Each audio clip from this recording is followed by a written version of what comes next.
विघ्नहर्ता श्री गणेश, श्री गणेश, श्री गणेश।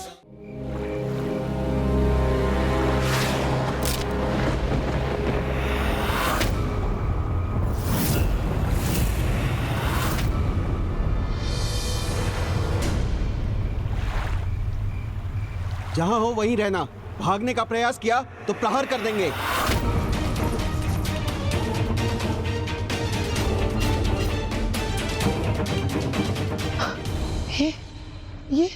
ये कैसा विचित्र स्वप्न देख लिया मैंने।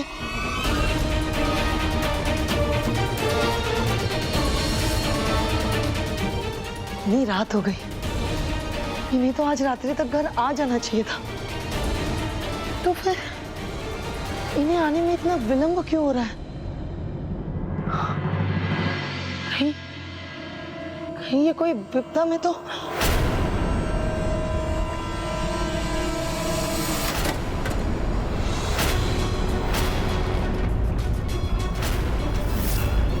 देखो, यही है वो चोर जो चोरी करके भाग रहे थे। ले चलो इन्हें महाराज के पास। नहीं, हम लोग चोर नहीं है, हम लोग चोर नहीं है, हम चोर नहीं है पिताश्री। हम लोग कोई चोर वोर नहीं है, हम दोनों तो व्यापारी हैं। व्यापार संपन्न होने के पश्चात हम लोग घर को लौट रहे थे, तभी देखा कि ये संदूक वहाँ रखा हुआ था। हमें ऐसा लगा कि शायद ये हमारा होगा, बस गलती से हमने उठाकर इसे नाव में रख दिया। अब जो कहना है महाराज के समक्ष कहना, वही उचित न्याय करेंगे। बांध दो इन्हें। अरे अरे सुनिए, हम चोर नहीं है। आप समझते क्यों नहीं हम चोर नहीं है? नहीं, हम लोग चोर नहीं है, हम लोग चोर नहीं है।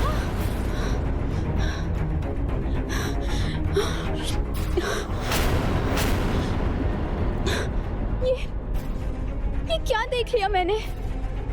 पिताजी और स्वामी बेड़ियों में बंद। ये स्वामी जी अभी तक आए क्यों नहीं? मेरा मन बहुत व्याकुल हो रहा है। अरे कहाँ ले? हम कह रहे हैं हमने कुछ नहीं किया है। चलो। अरे छोड़िए। अरे हमने कुछ नहीं किया है। चलो चलो चलो। अरे सुनिए तो सही।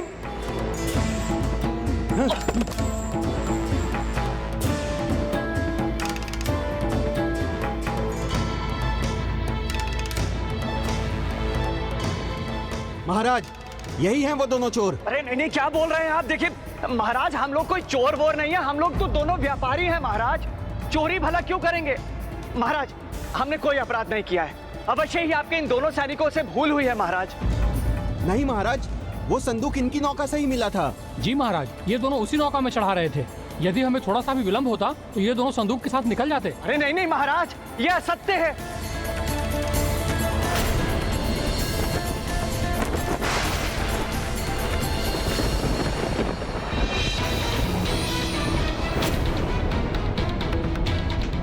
मेरे मन में ये कैसा भय है? ये माँ को बताया तो वो चिंतित हो जाएंगी। अभी अभी कलावती का विवाह हुआ है, उसको बताया मेरे मन में क्या चल रहा है तो वो बहुत विचलित हो जाएगी। अपराध और दोष के इतने प्रमाण तो हैं, लेकिन निर्दोष होने का एक भी प्रमाण नहीं। अपना अपराध स्वीकार करने का अंतिम अवसर दे रहा हूं मैं तुम्हें। महाराज, जो व्यापार के लिए आएगा वो भला चोरी क्यों करेगा? हाँ हाँ महाराज, ये उचित कह रहे हैं। हम लोग व्यापारी हैं महाराज, मैं आपको कह चुका हूँ। पर अपने व्यापार के पश्चात हम दोनों अपने घर को जा रहे थे कि तभी आपके इन दोनों सैनिकों ने हमें बंदी बना लिया। तुमने अपना अंतिम अवसर भी गंवा दिया है। असत्य बोलने वाले दया के नहीं, दंड के पात्र होते हैं। नहीं नहीं महाराज, मैं तुम दोनों को आजीवन कारावास का दंड देता हूँ। अरे नहीं महाराज, ये क्या कर रहे हैं महाराज? देखिए हमने कुछ नहीं किया है। छोड़ो। अरे अब यहीं रहो जीवन भर। अरे सुनिए तो सही। अरे कहाँ जा रहे हो? अरे सुनो।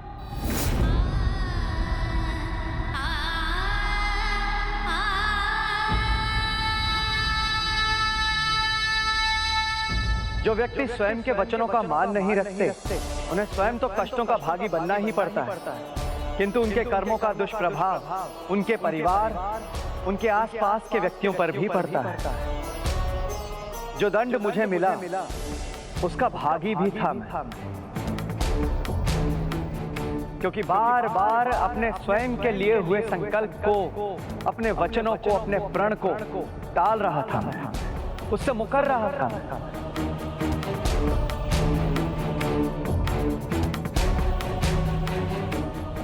माता के प्रिय पौधे को जल देना टालकर ये भूल तो मैंने भी की है। पहले मैं स्वामी की शैया तैयार कर दूं, उसके बाद अवश्य तुम्हें जल दूंगी। इस प्रकार तो मैं भी दंड की भागी हूँ।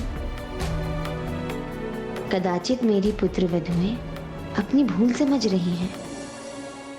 महाराज, मोर ध्वज की कथा से ये सीख मिलती है कि संकल्प उस वचन के समान होता है जो ईश्वर को ही नहीं दिया जाता है, अपितु स्वयं को भी दिया जाता है।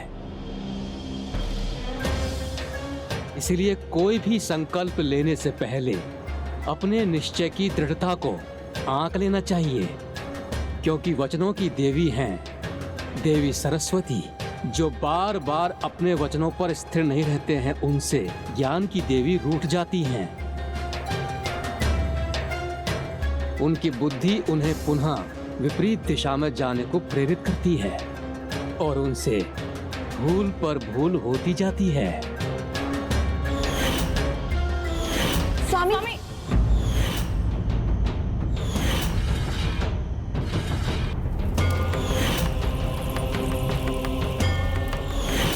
मैं जब वचन देकर मुकरी थी तो मेरे मन में कितनी ईर्ष्या का भाव उत्पन्न हुआ था। वचन पर स्थिर नहीं रहने से ही तो मैं भी अनुचित आचरण करने को प्रेरित हुई थी। प्रभु ब्रह्मदेव ने सर्वथा उचित कहा। मेरे साथ भी कुछ ऐसा ही हुआ। मैं जब भी विपरीत परिस्थिति में उलझता था तो अपनी चतुराई, अपने ज्ञान के बल पर उस परिस्थिति से बाहर निकल आता था। किंतु उस दिन मैं महाराज चंद्रकेतु को विश्वास दिलाने में असमर्थ रहा कि हम दोनों निर्दोष थे, और इसके बाद भी कारागार में जाने पर अपने निर्दोष होने का प्रमाण देने का एक और अवसर मांगने के स्थान पर मैं राजा को ही भला और बुरा कहने लगा। एक योग्य राजा वो होता है जिसे न्याय की समझ हो, किंतु तुम्हारा राजा चंद्रकेतु अज्ञानी है, वो अन्यायी है, मूर्ख है, वो मूर्ख है तुम्हारा राजा।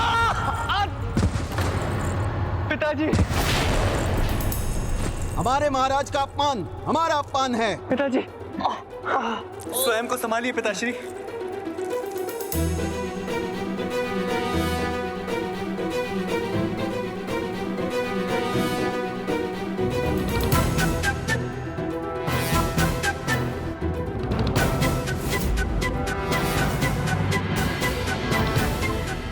कितने भी कष्ट दे दो, कितने भी कठोर कारावास में डाल दो, तो एक बात याद रखना तुम लोग, मेरी जिह्वा को बंदी नहीं बना सकते, नहीं बना सकते मेरी जिह्वा को बंदी तुम। जो राजा एक दोषी और निर्दोष व्यक्ति में भेद ना कर सके, वो कोई राजा है? ऐसे राजा को मूर्ख कहना कोई अपराध नहीं। सुन लो, कोई अपराध नहीं। अभी तो कलावती से विवाह ही हुआ था, अभी तो हमने अपना परिवार आरंभ किया था, और अभी सब बिखर गया सदा सदा के लिए। वाह, माँ और कलावती हमारी प्रतीक्षा में कितनी चिंतित होंगी। रोते रोते बुरी अवस्था में होंगी वो, और रोए भी क्यों ना, हमारे बिना वो कैसे जिएंगी? धन कहां से आएगा उनके पास?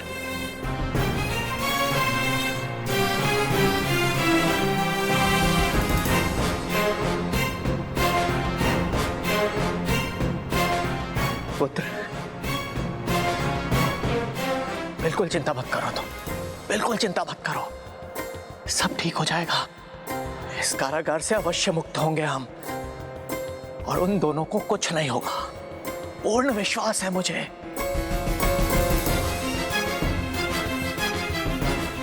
मैंने बहुत धन बचा के रखा है, और वो सारा का सारा धन लीलावती के पास है, उसे टूटे हुए संदूक में जिसके ऊपर भगवान जी की मूर्ति रखी है।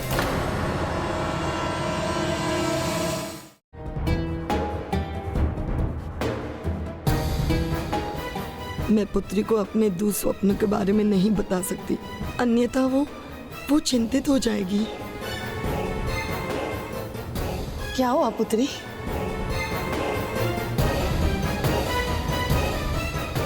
माँ छोटी छोटी बातों को लेकर चिंतित हो उठती है। उन्हें अपने दुस्वप्न की बात नहीं कह सकती मैं। शीघ्रता करो। हाँ, इन दोनों का ध्यान नहीं है, सब उठा लेते हैं।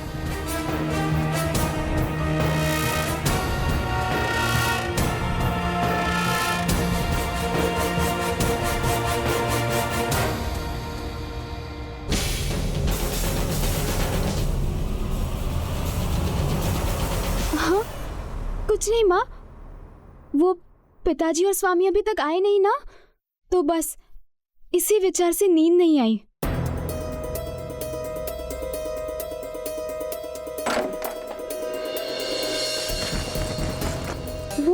वो अवश्य मार्ग में हमारे लिए कोई विशेष लेने के लिए रुके होंगे, है ना माँ? नहीं पुत्री, तुम्हारे पिताजी की ध्यान व्यय करने की प्रवृत्ति कहाँ है?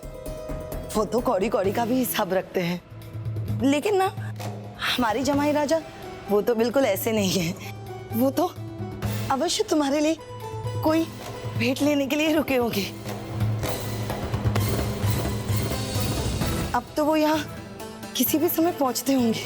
तो माँ, हम बाहर चले, वही उनकी प्रतीक्षा करते हैं। हाँ हाँ हाँ, चले चले।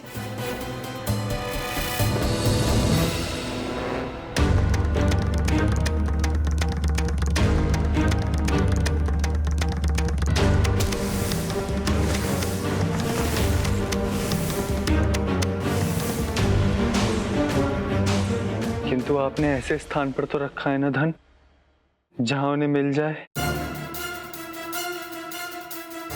पुत्र, भला ग्रह स्वामिनी से आज तक कुछ छुप सका है?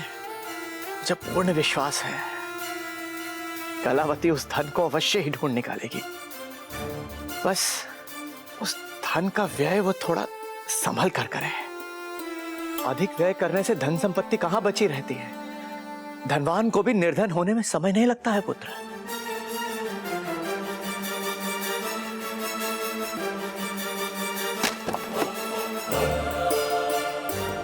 माँ, ये कैसी ध्वनि थी?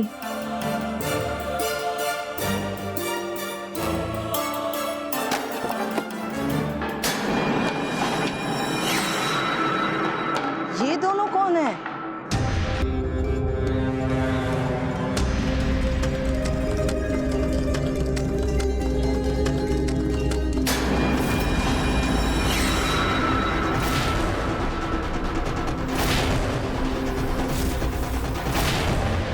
चोर है, हमारे भगवान और हमारा सामान लेकर भाग रहे हैं माँ। चोर! रुको! चोर! चोर! अरे कोई हमारी साइड न कीजिए! चोर! चोर! अरे कोई है! चोर! चोर! चोर!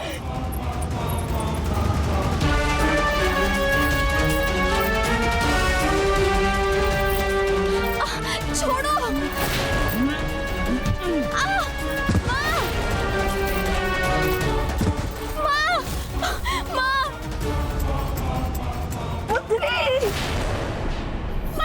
पुत्री, तुम ठीक तो हो ना पुत्री? प्रभु, प्रभु, पुत्री, तुम्हारे पिता का सारा धन वो चोर लेकर गए।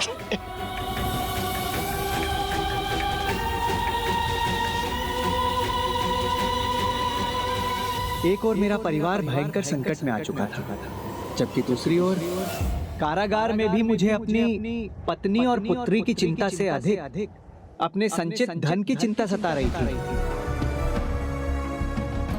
और ये मुझे ज्ञात नहीं था कि मैं वो सब कुछ खो चुका था। जो भी धन मैंने घर में बचा कर रखा था वो सब जा चुका था।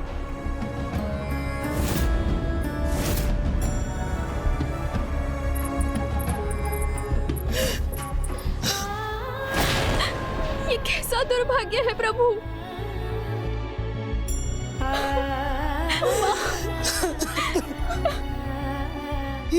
क्या हुआ प्रभु? ये सब क्या हुआ? कुछ भी नहीं छोड़ा उन दुष्ट चोरों ने, सब कुछ ले गए। पता है पुत्री, मैंने ना एक बहुत डरावना सपना देखा था। हमारे स्वामी सैनिकों से घिरे पड़े थे। वो जैसे कि मानो किसी संकट में है। मैंने उन्हें बेड़ियों में बंधा देखा था।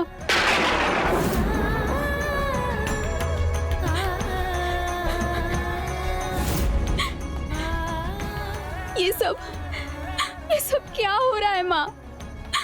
हमारा भाग्य हमसे क्यों इतना रूठा है? मैं नहीं जानती पुत्री, ये तो भगवान ही बता सकते हैं कि ये सब क्यों हो रहा है। कहीं हमसे कोई भूल तो नहीं हो गई ना?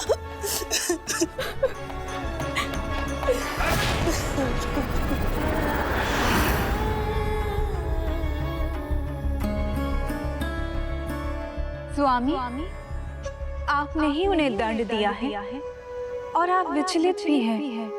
हम विचलित किसके लिए होते हैं? जिन्हें हम अपना मानते हैं, किंतु जब कर्म फल की बारी आती है तो अपने पराये का भेद हट जाता है और व्यक्ति को अपने कर्मों का फल स्वयं ही भुगतना पड़ता है। ये सब हमारे साथ ऐसे क्यों हुआ? ये सब क्यों हो रहा है प्रभु? किंतु हमारा दुर्भाग्य तो अभी आरंभ ही हुआ था। अभी तो बहुत कुछ होना शेष था।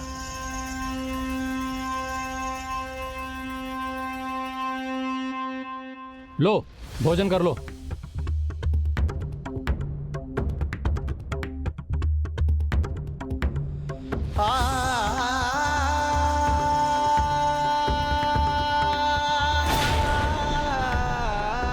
अज्ञानी है, हमारे महाराज को न्याय करना नहीं आता। यही कहा था ना तुमने? तो अब देखो हमारे महाराज का न्याय। जिस मुख से तुमने उन्हें भला बुरा कहा है, उस मुख को अब ये भोजन प्राप्त नहीं होगा।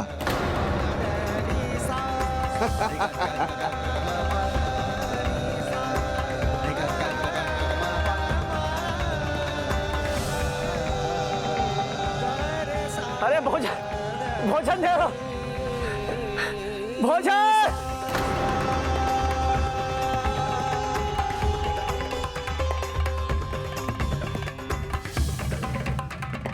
लीजिए ससुर जी, आप ही खा लीजिए।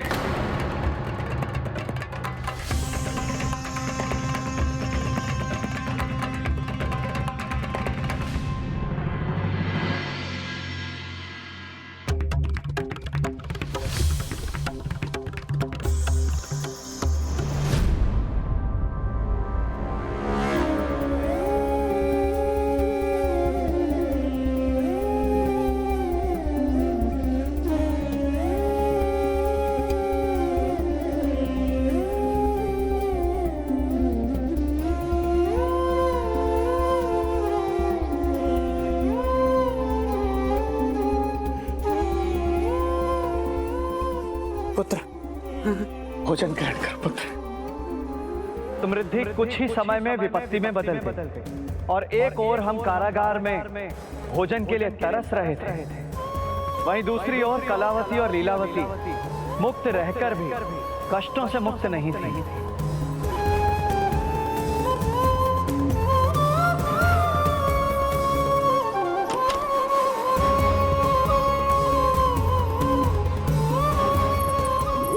रुकिए।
दीपक को प्रज्वलित करने के लिए घृत और बाती दोनों ही आवश्यक हैं।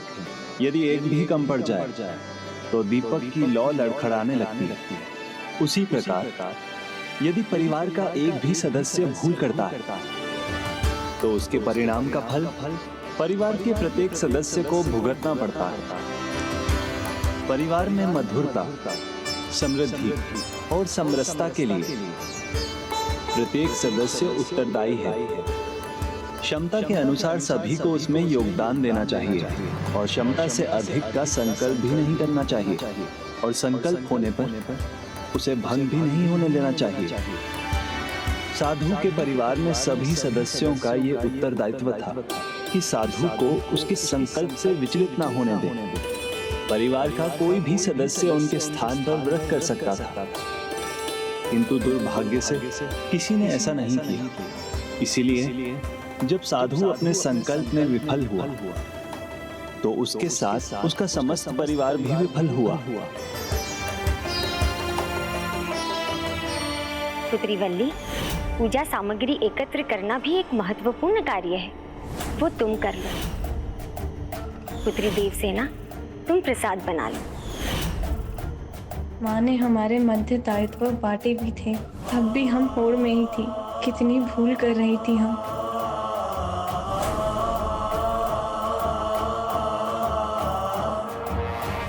संपूर्ण परिवार अब अपार कष्ट भुगत रहा था।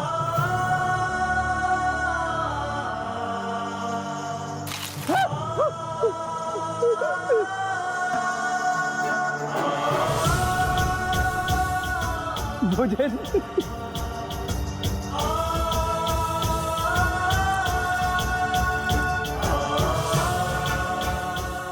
भोजन है, भोजन।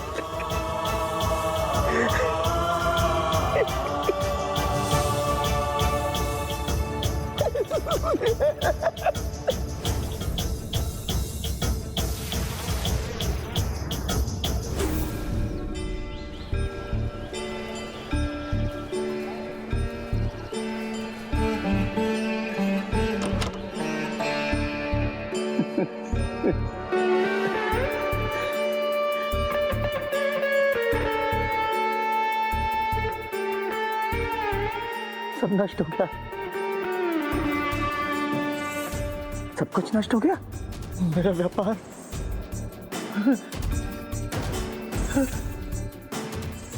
सब नष्ट हो गया। उस राजा ने सब नष्ट कर दिया, सब नष्ट हो गया, सब कुछ। छोड़ो मुझे, मत मारो मुझे।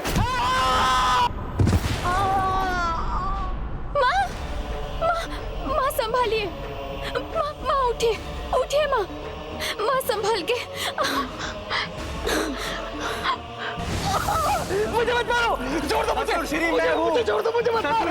आपको कोई नहीं मार रहा ससुर जी, आपको कोई नहीं मार रहा। मैं हूँ ससुर श्री, मैं हूँ।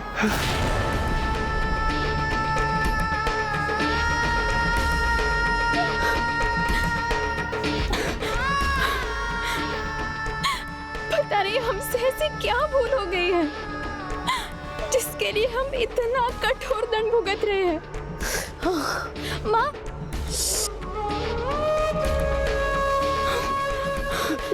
छोटा सा घाव है, छोटा सा घाव है। मैं अभी पट्टी कर देता हूँ, मैं अभी बांध देता हूँ।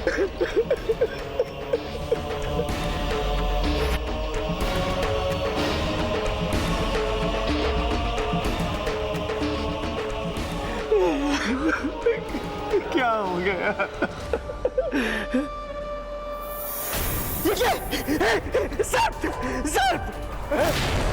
सर पे वो, उसे दूर करो मुझसे, सर को दूर करो मुझसे, दूर करो, मुझे बचा लो। वस्त्र है पिताश्री, वो वस्त्र है, वो वस्त्र है,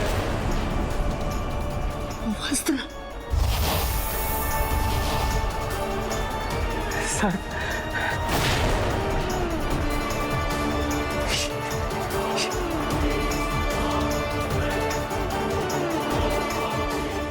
चोर पकड़ में आए जो हमारा सब कुछ चुरा कर ले गए। ना ही पिताजी और स्वामी का कोई समाचार मिला। पता नहीं वो कहाँ और किस अवस्था में होंगे।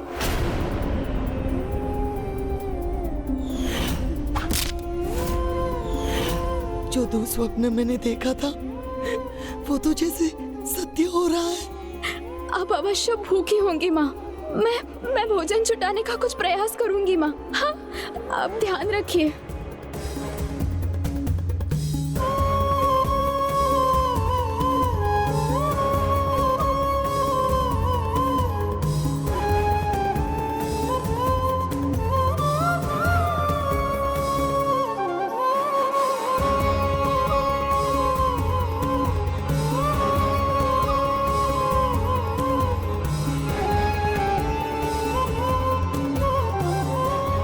प्रभु, ये कैसी स्थिति हो गई है हमारी?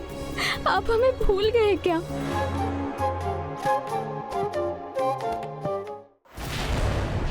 ऐसी क्या भूल हो गई हमसे जो ये दिन देखना पड़ रहा है? भूल? नहीं, नहीं पुत्र, पुत्र भूल हमसे नहीं हुई है, हमसे नहीं हुई है कोई भूल पुत्र। ये भूल तो उस दुष्ट निर्दयी, उस मूर्ख राजा की है जिसने हम दोनों को यहाँ इस भयंकर कारागार में डाल रखा है। हमसे कोई भूल नहीं हुई है, हमसे कोई भूल नहीं हुई है, हमसे कोई भूल नहीं हुई है।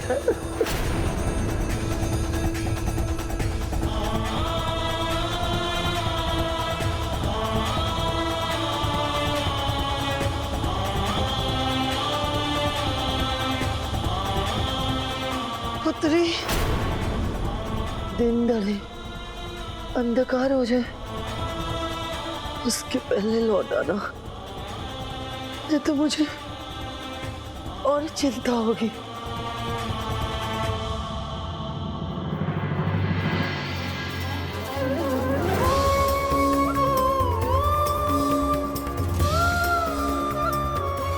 प्रभु,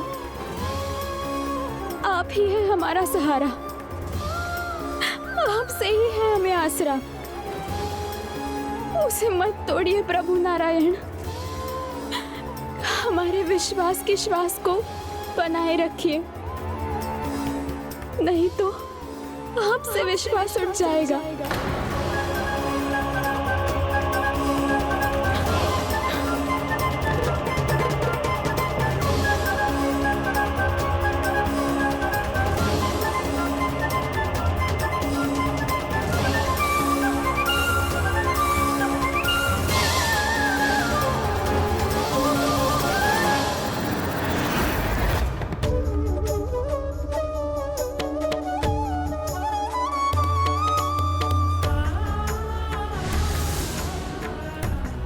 कोई है? कुछ खाने को दे दीजिए, कुछ तो खाने को दे।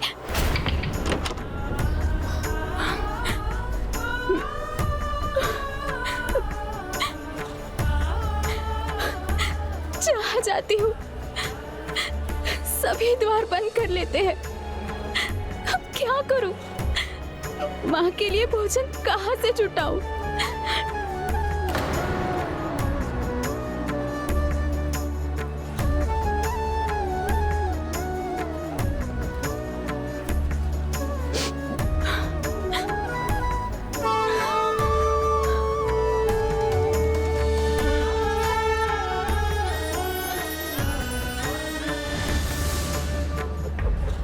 कुछ खाने को दे दीजिए।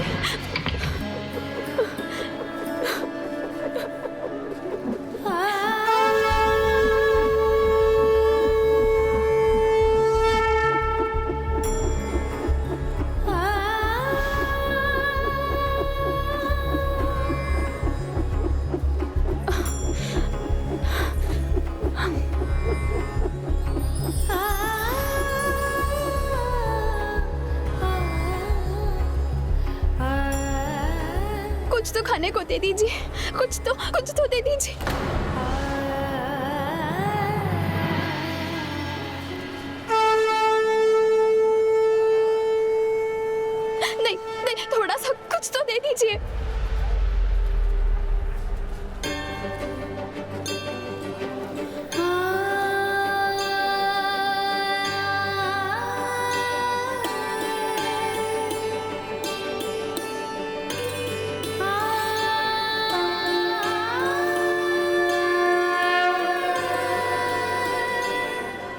यहाँ पूजा हो रही है, किंतु प्रसाद कहाँ है?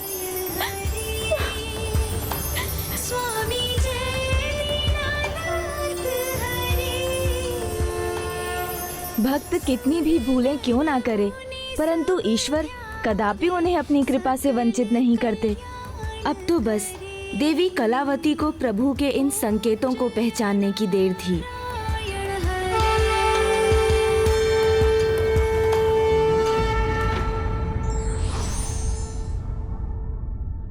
संकल्प लेकर उसकी उपेक्षा करना अपने अशुभ को आमंत्रण देना है।